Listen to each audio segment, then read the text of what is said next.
Welcome back to the Strange on Purpose podcast. Of course, you have Izzy as your host again today. I am talking with somebody that is awesome. I talked with her a few weeks ago, and she just so happens to be hails from Milwaukee as well, and is someone again that is so cool. And her role with the Chicago Red Stars is extremely dope, and she's passionate about women's sports, and it's something that I really wanted to hit on after our last episode with Alexis. Alexis really inspired me to kind of reach out to Lindsay Goldner from the Chicago Red Stars. So Lindsay, I appreciate you jumping on the Strange on Purpose podcast. It is absolutely my honor and pleasure to be here. That was quite the intro. I cannot remember the last time somebody used the word dope to describe me, and I'm going to let my husband know that you said that because that's awesome. I think it was my mom. Yeah, my mom texted me not too long ago when she was listening to one of her first episodes. She didn't know that I was on Spotify, and she thought it was a massive deal. But so she was going through and listening, and she's like, I just listened to your first episode with Azim Khan, and he is dope. He is dope, Izzy. And I was like, what are you talking about? And I listened back, and that's like all I call everyone dope. That's like I feel like that's my descriptive word that I love calling people when I think that like their backgrounds and everything like that are just so for lack of better terms, dope. So it's been cool, and I'm surprised that you haven't been called dope in a long time. I haven't, but I will take it, and I think it's underused and good for you for using it. Well, like I said, I appreciate you jumping on, and I'm really excited to talk about everything that your journey and everything like that, and more specifically women's sports and the Red Stars. Yes. But there's going to be some people that are listening today. They're like, they might be in the Chicagoland area, they might not, and they're like, all right, I don't know who the Red Stars are. I don't know who Lindsay is. Why should they keep listening? Like, who are you and what do you do? Yes. Well, let me introduce myself, and then I'll segue into the Red Stars. Yeah. Hi, I'm Lindsay, and I am the Director of Marketing and Communications for the Chicago Red Stars. And we are a professional women's soccer team that plays in the Chicagoland area. And we have an incredible roster of women, including several World Cup champions and Olympians that are playing in your backyard, and you can see them for as little as $12 a game. So if you didn't know who we were, you're not alone. I actually didn't know who the Red Stars were before I went on my last job hunt. So that's partially, what I'm doing at the club is making sure that we're raising awareness of this amazing, talented group of women that are so accessible to the public here. I think I would be lying if I said that after the Olympics or the last World Cup, I wasn't on the Red Stars shop page looking for a jersey immediately, because I was like, wait, I think there was a special on, I believe, Julie Johnson, who's now Julie Ertz. Mm-hmm. And I was like, wait, she plays in Chicago? I didn't even know. And I growing up, I lived in Chicago for a little bit and was in the Chicagoland area up until college, and I still didn't know. And I was like, wow, this is really cool. I need to attend a game. And while I still haven't, I look at everything that not just the Red Stars have done, but the league as a whole has done, and how much growth has gone into it. And it's something that's so cool looking at from the outside. And some people don't really give the league or enough credit for what it's been able to do to this point and how much potential it has in its future. So I'm really, like I said, I'm really excited to talk today. And you mentioned something that was really it's eye-opening for most people when you said that you were on your job hunt and you didn't even know who the Red Stars were. Yeah. And you were like, you told me, like, hey, if I don't know who they are, they probably need my help type of thing, which is an amazing just way to kind of figure it out. And I think what the audience is going to be, I'm going to ask the question what the audience would probably want me to ask is, so What what do you do with the Red Stars, and why are you so passionate behind it? Yeah, I mean, well, what I do, my day to day, it's quite a broad range. You know, we are a pretty small front office compared to a lot of other professional sports, especially on the men's side. So I manage everything from our public relations to all of our digital properties, our social media. I work very closely with our merch vendor and our sales team to help provide them what they need in order to be driving revenue for all of the wonderful products and services we have outside of game day tickets. So I mean, it's really wherever I can drive revenue, enhance the brand voice, I'm there. In terms of why I'm so passionate about it, gosh, well, I've been on quite the career journey, and my last job, I was working in the gaming industry, and I ended up getting pregnant and having my first child, my daughter Lucy, and I just kind of woke up one day and I knew I wanted to be a working mom, but I wanted to work somewhere where I felt like I was contributing to the greater good and to be marketing a product I was passionate about. And while gaming was a fascinating industry to be in, I'm not a gamer, I'm not a gambler. So I kind of just set out on a search and I put, some keywords in and I set an automation to give me a daily email of jobs that fit that description. And one day in my inbox were the Chicago Red Stars. And I said, who the heck are the Chicago Red Stars? Which led me down, this internet rabbit hole. And I kind of had that epiphany that you had, like, wait a minute, wait, Julie Ertz is here? Yeah. And I can see her, and she probably won't leave the stadium until she's signed my ticket. It's just the accessibility of this sport it's wild. Wow. And so I just said to myself, okay, it's probably a long shot. I have no sports background, but I'm just gonna apply. Like, let's just see what happens. And I got a call a couple days later, like, you have one of the most interesting resumes we'd ever seen. Like, why do you want to work here? Which just led to this great conversation of, I've marketed a lot of things in my time. I can learn anything in terms of industry. You need somebody who has the tools in their tool belt to get your name out there, and that's me. And a couple days later, they hired me, and here I am, one pandemic later. That is amazing. Yeah. You mentioned something. You mentioned something about brand voice, and I do want to talk on that because when people think about their brand, the way the brand sounds and is heard is not something that comes to mind immediately for most. So, what does that mean for the Red Stars, and how closely does that brand voice match your voice? I'm glad you brought that up. It's incredibly important to the Red Stars that we are authentic and that we sound like and represent the diverse fan base and staff that we have and the community that we're within here in the Chicago area. So one of the things I did when I first came on board was we went through a brand voice exercise, identifying what are we, what aren't we. And what was so cool about it was at the end, the voice that we landed on is my voice and the voice of so many other women who are passionate about their community, about women having the same opportunities as men, about how you identify your gender, not holding you back in any way.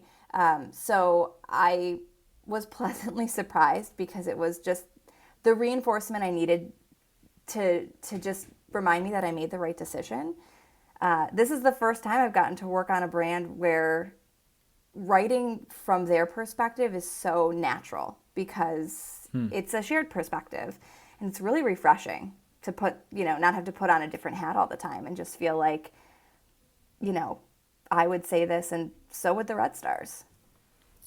That's from a marketer's perspective, that's almost everyone's dream. I know. Where I'm guessing with the positions in the gaming industry, you had to kind of put yourself in somebody else's shoes to get Yes. that copy out or anything like that. Whereas now it's, like you said, it just comes naturally, and it's something that you're passionate about, and it's something that you're writing that you would be okay that your daughter is rereading or anything like that, and you would hopefully be igniting a fire under her or anything like that, which is amazing, amazing, amazing. Yeah, So I'm very lucky. when we talk about sports, it's not an industry that I was in the industry for a little bit, and it's a very, very competitive industry. So when they said, "Hey, you have one of the most interesting resumes or applications that we've ever received," Hmm. I'm guessing that it wasn't just interesting based off that gaming position. Can you give us a little bit of insight as to like your growing up and college and how that journey kind of shaped itself out to now landing at the Red Stars? Yeah, I mean, so for college, I went to the University of Minnesota, Twin Cities, go Gophers, and I got a journalism degree. And there were different tracks you could focus on. Mine was more strategic communications, PR focused. Um, and I graduated in 2009 at the height of the recession, which was lovely. It was a challenge to find a job, but I was fortunate enough. I got a gig at a publishing company as a sales and marketing assistant, and worked there for about a year. But as an assistant position, there wasn't really anywhere up to move into. The next role in that world would have been my boss. So I decided to kind of pivot and take a look at what else was out there. And I actually landed in the ad agency world. I moved back to Milwaukee and joined a firm called Laughlin Constable, which had offices in Chicago, Milwaukee, and New York, with Milwaukee as their headquarters. And, it was there that I really got to dip my toe into all of the, avenues by which you can bring a brand to life. And that's what I loved about the agency side of things, is I got to experience radio, TV, print, digital, the whole realm of opportunities that there were to promote a brand and bring them to life, like I said. So I worked on a variety of accounts, everything from, nonprofit and pro bono work like the Milwaukee Ballet and Lung Cancer Alliance to, James Hardy, which is fiber cement siding. I was all over the board, but it was great to dive into these different categories and learn so much so quickly. And then from there, I went to another Milwaukee-based ad agency called BVK and went more into the travel sector. So I was working on United Vacations and FunJet Vacations when I was there. And then, I kind of started to pursue the whole women's passion. And I went to a small women-owned and operated startup agency in Chicago. That's what brought me here, called Jane Agency, which was a great experience. I went from these large and mid-size agencies to a shop that was, 12 of us. So I got to wear so many different hats there instead of just being in my singular role on the account service side. I got to, be more involved in creative and planning and all of these other aspects of the business, which was incredibly valuable to me. And then I started to settle down and got married and decided I wanted something a little bit more 9 to 5, a little more stable. And I got into the gaming world. I went to a company called Scientific Games and became a marketing director there for a specific product that they had called SG Universe. And I was there for a good 5 years, I'd say, before I took this new role at the Red Stars. And my time in the gaming industry, we did everything gambling related: slot machines, table games, lotteries. It was heavily dominated by males. That industry has been and probably will be for quite some time, although they're making strides as well. It's just slow and steady. And I went from a space on the agency side where it was pretty mixed between men and women to almost always being the only woman in the room, which was a challenge. But I learned a lot from those challenges, and fortunately I did have some wonderful female role models there who kind of helped guide me through the waters and I made it out better and am now, at this wonderful role where I'd say we're probably 75% women in the front office side and very diverse, which is a very welcome change of pace. That's awesome. When we talk about male dominated, we there's a ton of industries that are male dominated. So when you went into these rooms or these meetings or anything like that and decided, or just sat down, did you feel like your voice was being heard the way you wanted it to be, or do you feel like you needed to kind of, in a sense, speak up a little bit more just to get the same point across than your male counterpart would have had to? It was such an art form, Izzy. I can't even tell you. The tropes that you hear are true. You know, if you don't speak up enough or you're not loud enough, then you'll never be heard or taken seriously. If you speak up too much, then you're considered, bossy and rude. And it's just finding that balance that men don't have to think about when they choose to open their mouth in a meeting. That was frustrating, and that I did have to turn to some of the women who had made their way through that world before me to get advice. But at the end of the day, my approach, which some may or may not agree with, was I just decided to be myself. And if that was considered too much or not enough, I didn't really care. I wasn't there to make friends. I was there to do my job.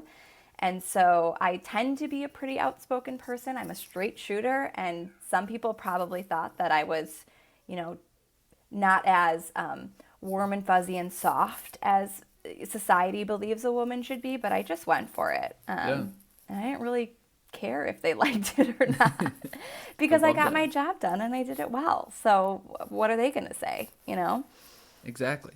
I love that mentality. I think the amount of, did a season on women in sneakers, and the amount of women, the differentiating voices that needed to be compared to if I was in that room and just decided to speak up, and I didn't have to worry about that. And from my perspective, it's just mind blowing to me that there, like you said, it has to be an art form, which it shouldn't really have to be, but it is, and it's something that obviously we need to kind of tear that down and work together and making sure that that's not a thing moving forward. But it's people like yourself that decide, you know what, I'm going to be myself and I'm going to let my work speak for itself. And it shows so many people that have these biases or anything like that, that it's dumb at the end of the day. To put it as simple as possible, it's just dumb. Yeah, it is. And I guess what I would tell women who find themselves in those situations too is don't underestimate your power to help the next woman either. People do learn and grow, and if you can start to reshape expectations and, bring another woman into the room or uplift a woman who's not there but who did some good work on your behalf, those little gestures mean a lot. So just, keep in mind somebody did that before you, and you can do it for somebody else too. Going into, I want to talk about your agency experience a little bit here, because anybody that's outside of Milwaukee probably still knows those two agencies that you spoke of. Those are some pretty big agencies. So, or even 3 with June. So with that experience, how much did that experience help you from making that massive jump from gaming to I'm going to work in sports? It was so important, and I really think it's what sold Arnhem, who's the owner of the Chicago Red Stars, on my ability to make the transition. What's so beautiful about the agency world is that you do get to touch so many different brands, and you do get to become an expert on so many different industries that you may have known nothing about before you pitched the business. Fiber cement siding is a great example. I was a 27-year-old, 26-year-old kid. I had no idea. I didn't own a home. I had never researched or purchased siding. But if you give me the materials and you let me talk to the right people, I can become an expert on any industry and figure out, what's important when a purchaser is making their decision as to what siding they're going to buy. What makes this one special? Those are all things you can identify. What you what's harder to learn on the fly are the strategies, the tools, the ways in which you can retarget and market and message. And that's the conversation that I think was the deal sealer for the Red Stars. Was I told him, I don't know soccer, and I'm not going to pretend I do know soccer, but you can teach me soccer, and what I can teach you is how to get your message out. And he said, let's do it. that was that. So I think agency world, if you're a marketer and you're starting out and you're trying to consider where to go, it's a work hard, play hard environment. You know, my schedule was nuts when I was there. But did I learn a lot in a short period of time? I couldn't recommend it more. I think it really opened the door for me. So you hit on something that is interesting that we can transition into. You said that the time at an agency, obviously you were working your butt off, and and just building my own. There's no such thing as a 9 to 5 in agencies. As many times as people tell you, I had clients hitting me up at 6 a.m. on a Sunday morning because they weren't happy with copy or specific, like half a second in a video or anything like that. Yeah. So that experience going into an agency and jumping into sports where it clearly is not a 9 to 5 job. No, it is not. How was that adjustment for you? Obviously, it seems like you had a pretty smooth process in regards to the movement, but like just the industry in general, and not knowing maybe that you're jumping into an industry that is literally 24/7, 365 all the time. Yeah, I guess it was a little bit of a rude awakening. I went from the agency side, which was kind of the same thing where it's, you have your accounts, your customers are hitting you up and your clients are hitting you up at all hours. They've got your cell phone. And I moved into, the corporate world where it was a little bit more scheduled and a little more predictable. And then I moved back into this world where it was like, you had to be ready to go all the time. And granted, COVID has even thrown a whole other, loop into that need to always be on and available and online. So it has been a little bit of a shock. But for me, it's all about, if you're passionate about what you're doing, it doesn't always feel like work. There are times where if I have downtime and I'm sitting, I think about, oh, you know what? I've been really wanting to revamp that portion of our website. I'm going to get on and look at it. Not because anyone told me I needed to do it, but because I really want to. I care, and I'm passionate about it. So that part has been easier. I think it's harder when you have a job like that where it always feels like work. If you have a job, you'll never have a job that never feels like work. But if it a lot of the times doesn't, that helps when you have that untraditional schedule. Plus, having a support system.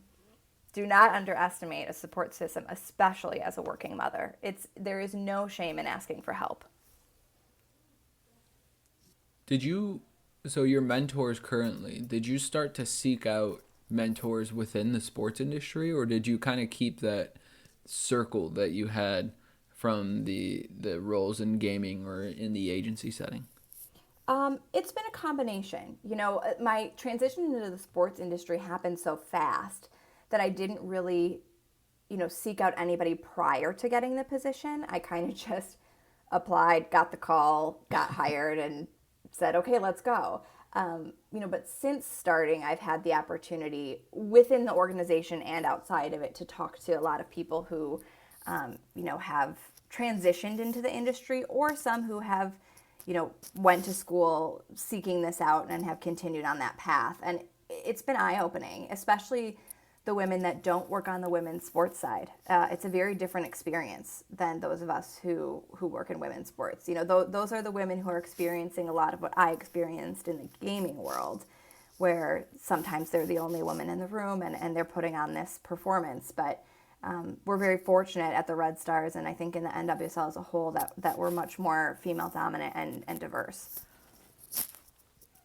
So when we when we talk about the Red Stars and women's sports in general, how do we get the Red Stars to how do we help the Red Stars get to where they want to be? And not just the Red Stars, but the NWSL and women's sports in general. Where when do we stop seeing the trolls on social media? When do we stop seeing that and start to see these women for what they are, which are exceptional professional athletes that you can go to their game for, like you said, less than $12 a game, and you can get your ticket signed by Julie Ertz, and that's not an experience you can get anywhere else. Yeah. I think there's the little things, and then we can talk bigger picture. Yeah. The little things are talk about us to your family, to your friends. Let them know that we exist. Spread the word. Tune in. Help our ratings. We're accessible on Twitch and CBS All Access and CBS Sports. So find out where the games are going to be and watch them. Have them on. Have a beer. Enjoy the game if you're 21. Those are like the little things you as an individual can do. Plus, purchase merch. If you're in the area, come to a game.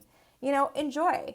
I think bigger picture societally, the trolls are never going to go away. They'll always be there in some capacity. And I think that's just the nature of the world that we live in. But I think the key is, I believe that if women's sports were given the same airtime, the same media coverage, and the same sponsorship dollars that the men's leagues are given, the possibilities would be endless. And that's the big picture. I listened to this interview with Sarah Spain, who is an ESPN journalist, who was saying, it's all about getting women's sports coverage. If you think about it, you may never watch Little League, and then suddenly ESPN tells you to watch Little League because there's some cute kid, and they say you should like it, and suddenly you're watching Little League. Or it's the Olympics, and you've never heard of curling, but ESPN tells you, here's what curling is, here are the stakes, here's who's playing, and suddenly you find yourself crying at the end of a curling match because of the guy who won. It's the same would be true for women's sports. If we could get coverage, if they could tell the stories, share the stakes, people would be interested because these are world-class athletes. Big picture, we need the same treatment in order to see the same success. Do you look for, and I'm asking as you as the brand mind and the voice, do you look for influence in specific, or where do you look for influence when it comes to these campaigns or these pieces of content that you post on Instagram, Facebook, Twitch, anywhere? Where do you look for influence for that?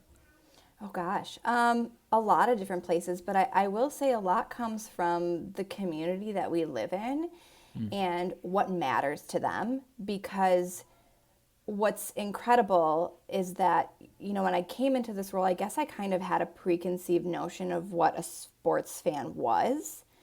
And I assumed that the NWSL and the Red Stars would follow suit in that notion. But what I found was that our supporters and our fans are not just fans of the sport. They're a community.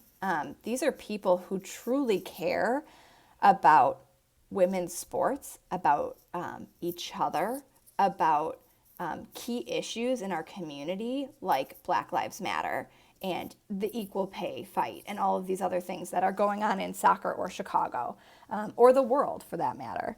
And so I've taken a lot of cues from them and what I see them talking about and caring about. And if you follow us on social, of course we have soccer content because first and foremost, we're a soccer team. But we're talking about a whole lot of things that aren't soccer related because we have a platform where we can bring these people together. A great example is, over the holiday season, we sent out a survey to our database saying, hey, we know this has been a rough year. How are you doing? what resources do you need access to? Do you need help putting a meal on the table? Do you need help putting gifts under the tree? How can we, serve you? And we were able to address the needs of every individual in that database that came back and said they needed help, some on our own, and most because other families responded to that survey saying, we're okay, but how can we help our fellow fans? Oh, wow.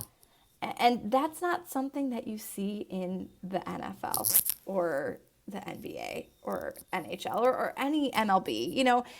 It's different. This really is a community of people that care. And it's kind of, you know, it's interesting because I think there's this hunger for the entertainment of world-class sports and this like deep need for the bond of a welcoming, socially enlightened community, both of which the Red Stars are uniquely poised to offer. Mm-hmm. So I really think that's played into our success. You sound very, very passionate. And that brand voice is like, gosh, if you would have gotten any other job before this Red Star, I really would like to, I would almost be, I would be excited to see what you would be doing other than this, because it just is like, it doesn't feel like it would be a fit other than this position. Like, this is the perfect job for you right now. And it sounds like there's so much passion. So for you as an individual, and I'm guessing you're constantly learning and having to work in other industries and anything like that, what's been for you professionally with the Red Stars, what's been the biggest failure, and how did you kind of learn from it? Oh gosh, that's a great question. I think the biggest failure was me accepting some of the things that had been done in the past, whether at the league level or the team, and just saying, oh, well, that's how they do it in sports, instead of challenging it. Things like how they would release, new merch, or, at what point in time they would announce this or that. And I kind of went along with it for a little bit, which isn't my style. And I think I regretted it in the end, that I just kind of went along with it. And it's not that anything that they had done in the past was wrong. It's just that, I think I needed to take a step back and remember they hired me for a fresh perspective. They hired me to challenge them and to look at these things. And I have to start questioning, why do we have to do it that way? And sometimes there's a good reason, and sometimes there's not.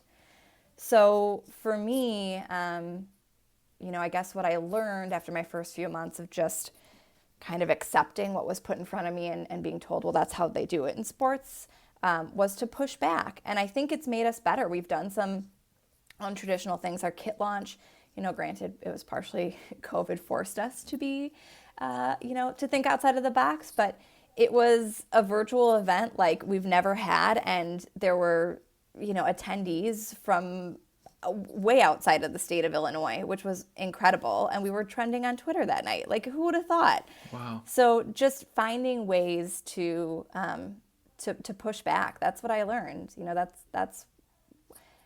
That's why people hire you, is because they want to hear your opinion. And if they don't, it's probably not the right job. So I've dove in head first after that. That's amazing.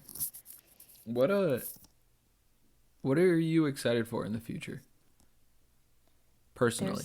Oh my gosh, there's so much. I'm excited for all of the people who are starting to realize the incredible opportunity in front of them, whether that be, new owners who are trying to come into the league and start teams or join existing ownership groups, whether that's brands who are realizing we got to sponsor this. Like, this speaks to people on such a deeper level than just sports. Like, what an opportunity. Mm-hmm. I'm excited for a day when I can take Lucy to a game and the stands are full and I can say, I helped with this.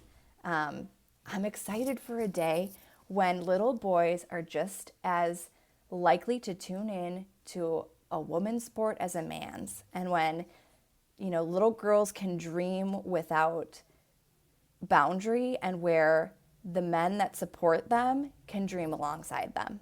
Like, that's what I'm excited for. And I hope I get to see it in my lifetime. I feel like we're on that track, but it's going to be a long journey. Wow. That's inspirational. I started like just daydreaming on like everything that you were picturing, and it's something that even I'm excited for. And there's so many people that are listening that share the same or similar goals and aspirations. So when we talk about you personally, Lindsay, when I say when it's all said and done, what impact do you want to leave on the world? What comes to mind? I mean, I just want to leave it a little better than I found it. And I want to have inspired and helped the next generation of women coming into this, not just on the field, but in the boardroom, and to have given them the tools to carry the torch forward. This is going to be a long fight, and it's not going to end with me. And so, when opportunities come to me, like doing this podcast, or when students email me and say like, hey, I'm doing this project about, I've got to interview somebody who has a job I want, like, can I talk to you? I try to take every single one of those opportunities. Those might end up being more important than what I do at the Red Stars. If I can inspire the next, female CEO or the next female GM or owner of a team, like, wow, how humbling and incredible would that be? So those are the things too. Don't underestimate the little actions. They mean a lot, and can really impact somebody's career path or belief in themselves. So I just want to leave it a little better, and I want to inspire and set the next generation up to continue this fight. I'm gonna ask for your opinion now. How long do you think it would take for Milwaukee to get a rival team to the Red Stars? Well, I don't know that they'll ever have a team that can rival us because we're just so good. Anything is possible. Like, the league is expanding at a phenomenal rate. We just, if you've been following along, like, LA is going to be joining the fold. Louisville's coming on next year. That's a really great, kind of a battle state for us because you can road trip there. So anything's possible. If anyone's listening, you want to start a team in Milwaukee, like, get in touch with the NWSL. Find an ownership group. Like, make it happen. And if you can't right now, come hang out with us. Yeah. I love that. Well, Lindsay, I appreciate you jumping on the Stranger on Purpose podcast. Last question I have for you is, where can people find you? Where can people find out more about the Red Stars and follow your journey, Lindsay? Oh, gosh. That's a great question. ChicagoRedStars.com. We're on all of the major social platforms. Our handles are always Chicago Red Stars. So follow us there. We are going to be launching an app this season. Ooh. So depending on when this episode comes out, we may or may not be live. But around May, if you're listening, check out the App Store. Look for the Chicago Red Stars app. And spread the word. Come out to a game. Find me on LinkedIn. Say hey. We're here. We're in the Midwest community. We want to be a resource for your women's sports needs, but also just to inspire and connect and be a part of the community. So follow us and say hi. Thank you so much for jumping on the Strange on Purpose podcast, and I look forward to hopefully doing this again in the future when there's hopefully a title under the belt, and we can talk about that as well. Yes, I would love that. Thank you for having me, and I hope we can have you out to a game this year. Oh, yeah.